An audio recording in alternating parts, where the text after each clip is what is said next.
TimeMelters is one of the most interesting games I've played so far this year.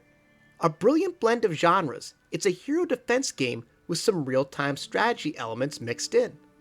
Most of the time, this combination of styles works, resulting in a game that is fun, challenging, and full of replay value. And even when the fusion comes off a bit sour, it's not enough to spoil things for very long. Developed by AutoExec Games, TimeMelters drops today, but thanks to the awesome folks over at Home Run PR, I received an early preview of the game, and I'm excited to share my full thoughts on it with all of you. So let's take a close look at the undeniably unique TimeMelters. As mentioned earlier, TimeMelters is primarily a hero defense game. You control Tegan, a descendant of a powerful druid of the Silver Chain, who acquires magical abilities after her brother Edwin saves her from being burned at the stake. She then embarks on a quest to turn back time, save her brother, and defeat the Dark Puppeteer, a powerful necromancer who's been screwing around with the flow of time since the infamous Time Ruin War generations earlier. To defeat his undead army, you'll have to throw bolts of magic, summon fire spirits, and control the ancestors of the Whomping Willow, or treants, or whatever species of sentient foliage you prefer. Early on, TimeMelters has a steep learning curve. The tutorial section carries on for several missions as you learn the ins and outs of the game. Usually, I hate long tutorials. I'd rather be thrown into the deep end and asked to sink or swim from software style. But AutoExec made the right decision by holding the player's hand through this one. There is a lot, and I mean a lot, to learn when you start up this game, from the layout of the buttons to how each spell functions, and when to live up to the game's title and turn the clock back to the beginning of the level. But the game's most challenging feature is learning how to manage your echoes, copies of yourself that stay behind when you rewind time. As helpful as they are, you do have to be careful because you only get so many per mission, and if you don't go about your business the right way, you could pull a Leroy Jenkins and get your echo killed early, causing a time distortion that will pretty much ensure that you'll have to smash the restart button. It's incredibly complicated, and it takes a long time to get used to, so I really am glad that the developers committed to a more involved tutorial. Once you've finished your training as a time wizard, you get into the real meat of the game, as you travel alongside your mentor Amanon, a badass centaur, in his quest to reach the Amathrak, an artifact that will allow you to travel through time and stop the Dark Puppeteer's right-hand woman, the Shadow Queen, from returning and raising all the dead in the first place. Generally, in each level, you're tasked with either protecting Amanon and other timekeepers or escorting them to a specific section of the map. It's here that the game becomes a true hero defense, as you can use summons and spells to take out the undead trying to attack them. But you can't just hang out by old forelegs and defend them on your own, which is where you get the real-time strategy elements. Tegan can leave her body and float above the battlefield in spirit form, allowing her to kill off the puppeteer's pawns before they ever reach your vulnerable companions. Naturally, when you throw in echoes, it adds what basically amounts to a 4-dimensional level to the game's strategy. Mana you collect carries over when you rewind time, meaning an echo can go back to the beginning of the level and obliterate the squad who killed your past self and Amanon on a previous run. It is just as crazy as it sounds, and though it is by no means easy to get the hang of, once you start thinking like a time melter, this brilliant blend of genres comes together like peanut butter and jelly, and you'll sit back to yourself and say, wow, this game is awesome. For me, that moment came at the end of the Hawk Den Outpost level, when you have to escort 3 timekeepers to their respective towers. You essentially need to burn an echo to protect each one, and if you pull it off, you'll be greeted to the sight of them raining down hellfire on the undead army coming your way. It was at that moment that TimeMelters stopped being a game I was playing because it's my job to do so, and became a game I was truly enjoying.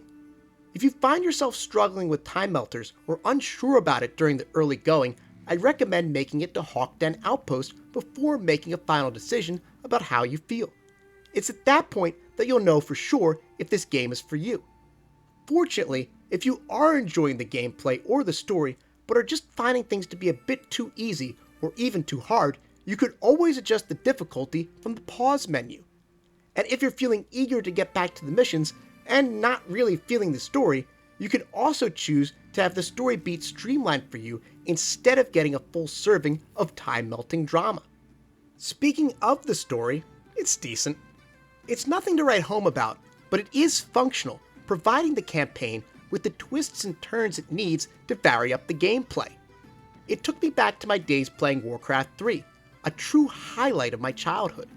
I love the little contrivances that pop up in campaign storytelling, characters getting separated so you can't rely on them in the following level, or your companions suffering wounds that weaken them significantly, ramping up the difficulty. TimeMelters does a great job with that type of thing. Amanon himself is super cool. Who doesn't love a wise, ass-kicking centaur companion? But the drama between him and your spirit guide Amina feels a bit contrived early on, and some of the enemy names are a bit too cheesy, even for a game that isn't putting its narrative front and center. There's also a lot of proper names and lore to learn, and though the game's in-your-face style worked with the tutorial, I wish they'd taken a more measured approach to this aspect of TimeMelters. But by far the game's biggest selling point is that each purchase comes with a buddy code, allowing you to invite a friend to join you for a co-op version of the campaign absolutely free of charge. It's an incredibly generous and bold move by the developers, and the copy I received from Home Run PR came with one too. Normally, I'd have invited Mrs. Albatross to help me out on this one, but with 2 kids, it's hard for us to find the time to play a video game together unless they're asleep. So I packed up the Albatross family in the car, headed over to my parents' house, ordered a couple of pizzas, and played through some of the co-op campaign with my brother. In the co-op campaign, Edwin doesn't die at the beginning, and instead, he acquires powers along with you. But unfortunately, they're exactly the same as Tegan's. I understand that it would have been difficult to add a completely new hero type to a game like this, but I was disappointed that there's no variety in their abilities whatsoever. Most of this stems from the fact that though I really did enjoy the gameplay, Tegan is exactly the type of character I avoid in most hero defense games.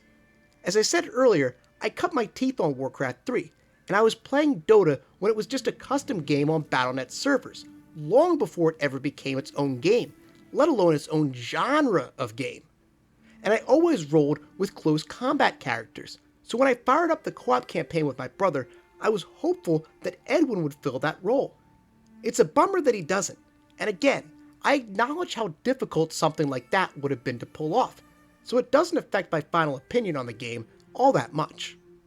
But in terms of the co-op itself, it's alright, and it's cool that it's there, but I'm not sure how much it really adds to the experience.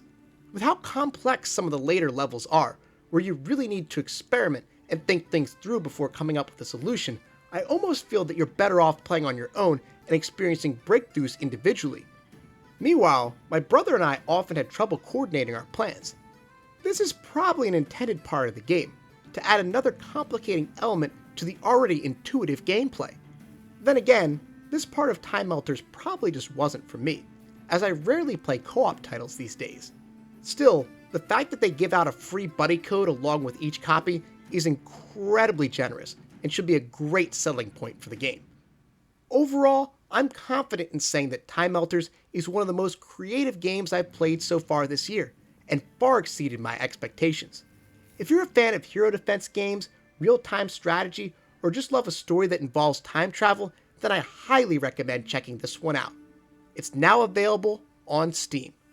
AutoExec, fantastic work with this one. I can't wait to see what the rest of the world thinks of your game. Thanks for watching.